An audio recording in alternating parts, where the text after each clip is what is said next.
သိတော့မမြင်ဘူးဒါပေမဲ့အမယုံကြည်တာတော့ကိုယ်စီမှာတက်နိုင်တဲ့အစွမ်းနဲ့အများကြီးရှိတယ်ဖြစ်ဟုတ်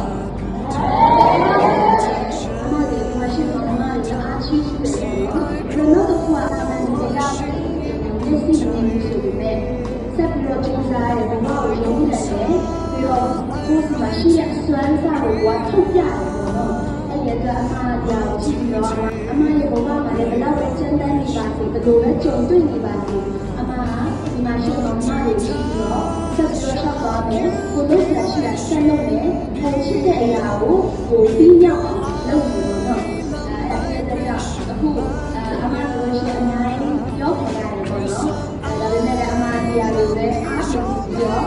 ကိုယ့်ရဲ့ဟာလည်းမပြောက်ဘူးသူတို့ပြောတယ်သူတို့ထုတ်ပြတဲ့အချက်တွေနဲ့အမနားထောင်ပြီးတော့အမရဲ့ဇာတ်ကြီးရဲ့သူတို့ရဲ့လုပ်နေတဲ့အရာတွေကိုပေါင်းစပ်ပြီးတော့အမဆက်ပြီးတော့သွားမယ်ပေါ့နော်အဓိကကတော့အမရဲ့ခံစားချက်မဟုတ်ဘူး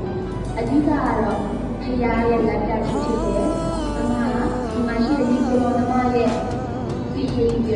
ဒီမှာရှိတဲ့ဒီမှာအားစိတ်ထုတ်ပြီးတော့အမတွေ့ပြီးတော့အမဆက်ပြီးတော့ခရီးရဲ့ဒါမှတော့ကြီးပွားဖို့လည်းဆက်ပြီးတော့ကျူးစားသွားတယ်ပေါ့နော်အဲ့ဒါဖြစ်တဲ့ကြောင့်ဒီမှာရှိတဲ့ဒီမှာအမရဲ့အမကိုသိတောင်းပြီးလို့ရတဲ့အားလုံးရဲ့ချစ်တယ်နော်ချစ်လား